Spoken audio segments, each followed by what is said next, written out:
আলহামদুলিল্লাহি ওয়াকাফা ওসালামুন আলা ইবাদিহিল্লাযীনা ইসতাফা আম্মা বাদ।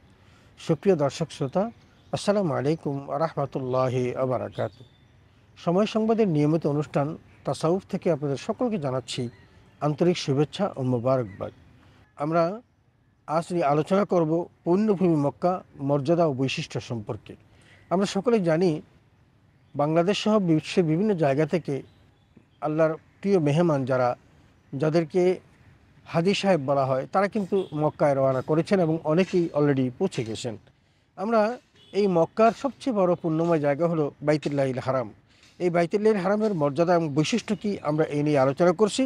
আমরা সকলেই জানি মক্কা শব্দটি উচ্চারিত হলেই আমাদের হৃদয়ের মধ্যে একটা গভীর ভালোবাসা অনুভূত হয়। প্রতিটি মানুষের অন্তরে এই নগরীকে দুচোখ ভরে দেখার এবং এই মহাপবিত্র বাইতুল্লাহিল হারাম জিয়ারত করার স্বাদ জাগ্রত হয়।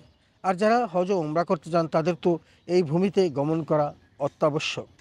এটি এমন একটি ঘর যা মানুষের ইবাদতের জন্য আল্লাহ রাব্বুল আলামিন মানব সৃষ্টির 2000 বছর পূর্বে ফেরেশতাদের মাধ্যমে তৈরি করেছেন।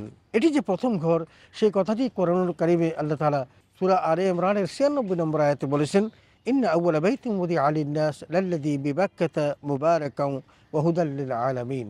অর্থাৎ নিশ্চয়ই প্রথম ঘর যা মানুষের জন্য স্থাপন করা হয়েছে তা মক্কায় অবস্থিত, যা বরকতময় ও বিশ্ববাসীর জন্য হেদায়েত। সূরা আলে ইমরান আয়াত 96। আল্লাহ তাআলার পক্ষ থেকে ওহীর মাধ্যমে হারাম শরীফের সীমানা নির্ধারিত। কাবার নির্মাতা হযরত ইব্রাহিম আলাইহিসসালাতু ওয়াসসালামকে জিবরাইল আলাইহিসসালাতু ওয়াসসালাম এই সীমানা দেখিয়ে দিয়েছিলেন। এই মক্কা নগরীতে আল্লাহর অনেক নিদর্শন আছে, সেই কথাটিও আমার আল্লাহ তাআলা পবিত্র কোরআন কারিমে স্পষ্ট করে বলে দিয়েছেন। আল্লাহ তাআলা কোরআন কারিমে বলেছেন, ফিহি আয়াতুম বাইয়িনাতুম মাকামু ইব্রাহিম। অর্থাৎ তাতে রয়েছে অনেক সুস্পষ্ট নিদর্শন, যেমন মাকাম ইব্রাহিম, সূরা আলে ইমরান আয়াত 97। সুপ্রিয় শ্রোতা, মক্কায় রয়েছে অতুলনীয় মর্যাদা।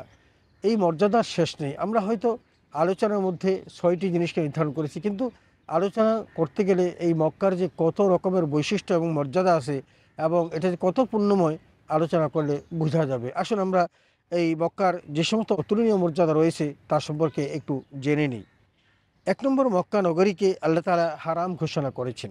2 নম্বর, মক্কা নগরীর কসম খেয়ে আল্লাহ তাআলা তাকে সম্মানিত করেছেন। 3 নম্বর, মক্কার অধিবাসীদের নিরাপত্তার জন্য ইব্রাহিম আলাইহিসসালাতু ওয়াসসালাম দোয়া করেছেন। 4 নম্বর, মক্কা নবীজির প্রিয়তম শহর। 5 নম্বর, দাজ্জাল মক্কাতে প্রবেশ করতে পারবে না। আর 6 নম্বর হলো মসজিদুল হারামে সালাত আদায়ের বিশেষ সওয়াব। সুপ্রিয় শ্রোতা, আসুন আমরা এই বিষয়গুলো সম্পর্কে বিস্তারিত আলোচনা শুনি। আল্লাহ তাআলা আমাদের সকলকে আলোচনাটি বুঝার এবং আমল করার তৌফিক দান করুন, আমিন। 1 নম্বর, মক্কা নগরীকে আল্লাহ তাআলা হারাম ঘোষণা করেছেন। আল্লাহ তাআলা যেদিন আসমান এবং জমিন সৃষ্টি করেছেন সেদিন থেকেই মক্কা নগরীকে সম্মানিত করেছেন।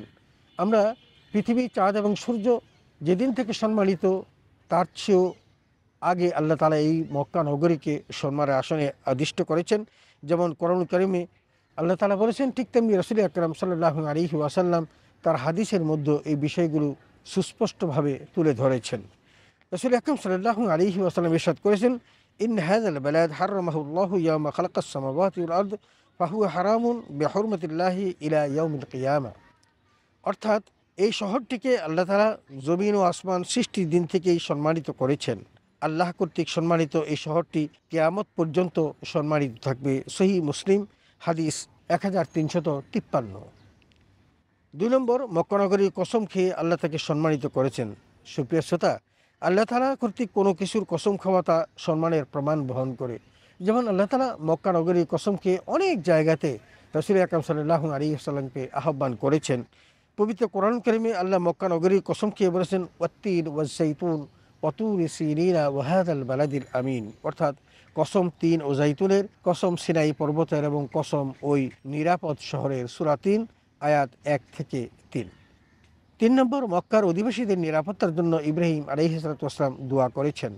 সুপ্রিয় শ্রোতা, আমরা জানি হযরত ইব্রাহিম আলাইহিসসালাতু ওয়াসসালাম তার শিশুপুত্র এবং তার স্ত্রীকে ওই মক্কার জনমানবহীন প্রান্তরে রেখে এসেছিলেন এবং তিনি দূরে যখন এসে তাদের দিকে ফিরে তাকালেন, যদিও তাদের দেখা যায়নি, কিন্তু তিনি তাদের জন্য আল্লাহর কাছে দোয়া করেছেন। শুধু তাদের জন্য নয়, মক্কার অধিবাসী যারা ওখানে বসবাস করবে তিনি তাদের জন্য দোয়া করেছেন। যেমনটি কোরআন কারিমে আল্লাহ তাআলা স্পষ্ট করে বলে দিয়েছেন, ওয়াইদ ক্বালা ইব্রাহিম রব্বি জাআল হাযা বালাদান আমিনা ওয়াজনুবনি ওয়া বানিয়া আন না'বুদাল আসনাম।